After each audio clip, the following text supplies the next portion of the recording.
Hello hi welcome back to my YouTube channel. అందరూ బాగున్నారు, నేను కూడా చాలా బాగున్నానండి. కొత్తగా ఛానల్ చూస్తే మాత్రం ప్లీజ్ సబ్స్క్రైబ్ చేసుకోండి ముందుగానే. అండ్ వీడియో నచ్చితే కనుక చిన్న లైక్ ఇచ్చి వెళ్ళిపోండి. ఇవాళ నేనైతే ఫస్ట్ టైం రాగి సంగటి చేస్తున్నాను, అలాగే చికెన్ కర్రీ దాంట్లో కాంబినేషన్ కింద చేస్తాను అనమాట. ఈ రెండు కాంబినేషన్ అసలు సూపర్ ఉందన్నమాట. ఫస్ట్ టైం తిన్న రెండు కాంబినేషన్ నేను కెవ్వు కేక్ అనిపించింది అనమాట. అంత బాగుందన్నమాట టేస్ట్ అయితే.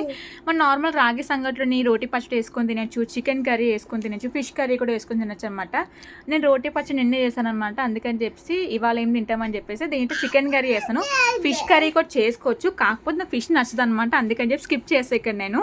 ఇక్కడ నేను రాగి సంగటి సింపుల్గా అయిపోవడానికి కుక్కర్ తీసుకున్నాను అనమాట. సో కుక్కర్లో చేసినప్పుడు మనం చాలా అంటే చాలా సింపుల్గా అయిపోతుంది కుక్కర్లో మనకి.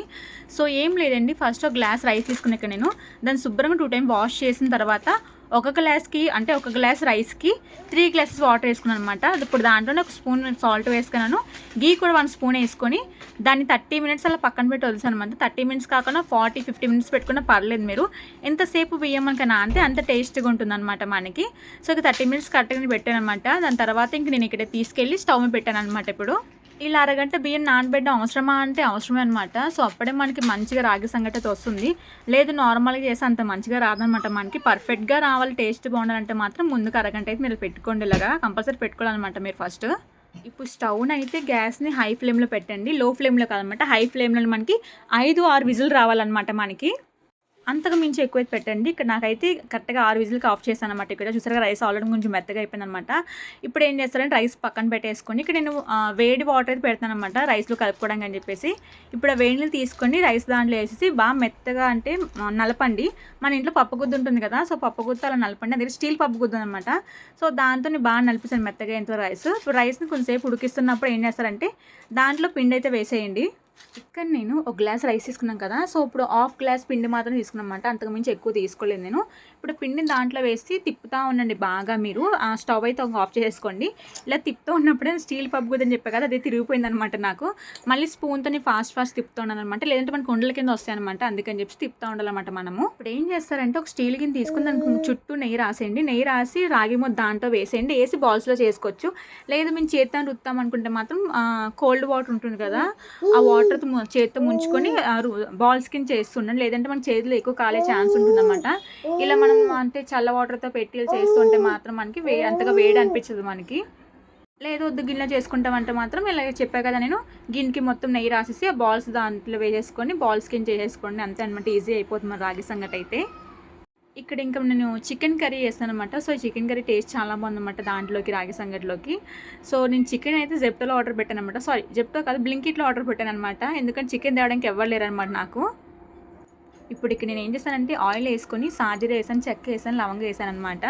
సో వేసిన తర్వాత అది కొంచెం ఆయనతో అయిన తర్వాత దాంట్లో ఏం చేశానంటే ఆనియన్స్ వేసాను అనమాట. ఆనియన్స్ పచ్చిమిర్చి వేసాను అనమాట. అది బాగా మగ్గిన తర్వాత ఇప్పుడు అయితే అల్లం పేస్ట్ అయితే వేసుకున్నాను అనమాట. అల్లం పేస్ట్ వేసుకున్నప్పుడు మనం ఎప్పుడైనా స్టవ్ సిమ్లో పెట్టుకోండి, అప్పుడే మనకి మంచిగా ఉంటుంది అనమాట. అంటే పచ్చివాసన పోయేంత వరకు స్టవ్ సిమ్లో పెట్టుకోండి మనకి. దాని తర్వాత హైలో పెట్టుకుని వంట నార్మల్గా వండుకోవచ్చు అనమాట. ఇప్పుడు దాంట్లోకి మనకి ఆనియన్స్ అంతా మగ్గిపోయింది కదా, గోల్డెన్ కలర్ వస్తుంది కదా, ఇప్పుడు టమాటా దాంట్లో వేసుకోండి. ఇలా మనకి ఇప్పుడు ఆయిల్ కొంచెం పైకి వస్తున్న టయానికి సాల్ట్, కారం, పసుపు అయితే వేసుకోండి. గరం మసాలా అయితే అప్పుడే వేసుకోవద్దు, లాస్ట్లో వేసుకుందాం మనము. సో ఇదంతా వేసుకుంటే ఒకసారి మిక్స్ చేసుకున్న తర్వాత కర్డ్ అయితే దాంట్లో వేసుకోండి. ఒక 1 మినిట్ తర్వాత కర్డ్ అయితే దాంట్లో వేసుకోండి. మనకి అంటే కొంచెం కర్డ్ ఎక్కువ వేసుకుంటే ఇంకా గ్రేవీ కింద వస్తుంది అనమాట, లేదా తక్కువ వేసుకుంటే గ్రేవీ తక్కువ కింద వస్తుంది. ఈ చికెన్ కర్రీలో మనం వాటర్ కూడా ఎక్కువ వేయండి. మీకు చికెన్ కర్రీలో అయితే ఒక టీ గ్లాస్ అంత వాటర్ వేస్తాను, ఎక్కువ అయితే వేయలేదన్నమాట నేను, ఎందుకంటే మనం పెరిగేస్తాం కదా, అదే గ్రేవీ కింద ఉంటుంది అనమాట. దాని తర్వాత చికెన్ అయితే వేసాను అనమాట. ఇక్కడ నేను చికెన్ వేసి ఏం చేశానంటే మూత అయితే పెట్టాను అనమాట. ఇంకా నేను ఒకసారి మొత్తం అంతా కలిపేసిన తర్వాత మూత పెట్టేసి ఇంకా ఒక 2 మినిట్స్కి 3 మినిట్స్ కదా చూస్తున్నాను అనమాట, ఎందుకంటే మనకి స్టీల్ కదా ఇది, సో కింద మనకి అడుగంటికి పోద్ది అనమాట, అందుకని చెప్పి అలా కలుపుతూ ఉండాలన్నమాట మనము.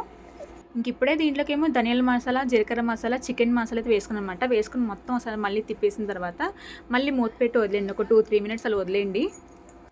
ముక్క మొత్తం ఉడికిపోయిందనమాట. ఇప్పుడు ఏం చేస్తారంటే మీరు లాస్ట్లోని కొత్తిమీర వేసుకోండి, అలాగే కస్తూరి మెంతి కూడా వేసుకుని టేస్ట్ బాగుంటుంది అనమాట. అదే కొత్తిమీర అందుకే స్కిప్ చేసే ఇక్కడ నేను మీకు చెప్పినట్టే 2 రెసిపీస్ చాలా ఈజీగా చేశాను కదా. సో కొత్తగా ఛానల్ చూస్తే మాత్రం ప్లీజ్ సబ్స్క్రైబ్ చేసుకొని లైక్ చేసి వెళ్ళిపోండి. ఇలాంటి మంచి రెసిపీస్ ఇంకా వస్తే ఫ్యామిలీ వ్లాగ్స్ కూడా వస్తుంటాయి అనమాట, సో మిస్ అవ్వద్దు.